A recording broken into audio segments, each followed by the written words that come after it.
பியூட்டியத்தையும் பிடிக்கும். எங்க நம்ம கல்யாணத்துல இந்த பியூட்டியை தொலைச்சிட்டேனோன்னு நினைச்சேன். இல்ல, நீ பாத்துப்ப பியூட்டி, எல்லாத்தையும் பாத்துப்ப என்று சந்தோஷமாக கூறிவிட்டு அவள் அருகே படுத்து கொண்டான் திலக். அதன் பின் பல சமாதானங்களோடும் கெஞ்சல்களோடும் கொஞ்சல்களோடும் அழகாக நகர்ந்தது. பூங்கோதை திலக்கின் நாட்கள் மட்டுமில்லை, கதிரேசன் வள்ளியின் நாட்களும். கதிரேசனின் திருமண நாளும் வந்தது. அவர்கள் திருமணம் சிறப்பாக அரங்கேறியது. பூங்கோதை மிலிட்டரி மனைவி என்ற அடையாளத்தோடு கம்பீரமாக சந்தோஷமாக வளைய வந்தாள். கதிரேசனின் தாயார் செல்லம்மாவின் முகத்தில் அத்தனை மகிழ்ச்சி. அனைத்திற்கும் பூங்கோதையை அழைத்து கொண்டார் திலக். பூங்கோதையின் திருமணத்திற்கு பின் பூங்கோதை செல்லம்மாவிற்கான உறவு சுமூகமாக இருந்தது.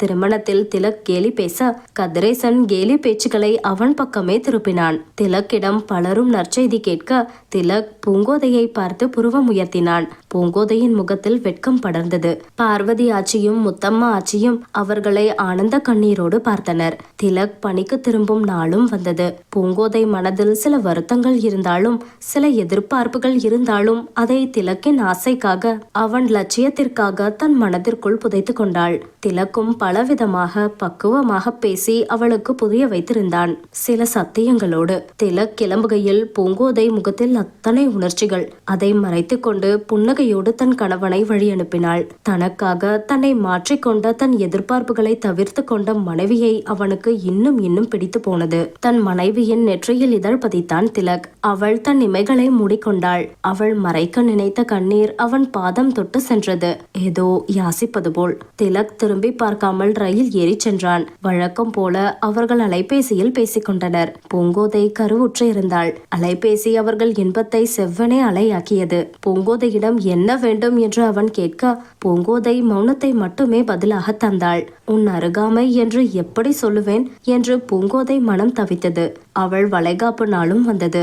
7ஆம் மாதம் வளைகாப்பு ஏற்பாடு செய்திருந்தனர். நான் வளைகாப்புக்கு வந்துருவேன் பியூட்டி, என்ன வேணும்னு சொல்லு என்று கெஞ்சினான் திலக். பல கெஞ்சுதலுக்கு பின் அந்த மணி வாங்கிட்டு வாங்க, உங்க குழந்தை வந்த பிறகு பத்தல என்று வெட்கத்தோடு கூறினாள் பூங்கோதை. திலக் குறுஞ்சிரிப்போடு தலையசைத்தான். வளைகாப்பு ஏற்பாடு செய்த நாளும் நெருங்கியது. அவர்கள் ஊரில் பலத்த மழை. மழையின் காரணமாக மின்சாரம் இல்லை.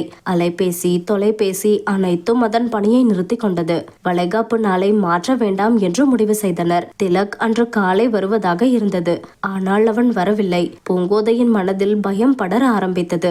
முதலில் மழையால் ரயில் பயணம் தாமதமாகி இருக்கும் என்று நினைத்தனர். ஆனால் நேரம் செல்ல செல்ல அனைவரின் மனதிலும் அச்சம் சூழ்ந்தது. வளைகாப்பு விழாவிற்கான நேரம் நெருங்கியது. திலக் வரவில்லை. சடலம் மட்டுமே வந்தது.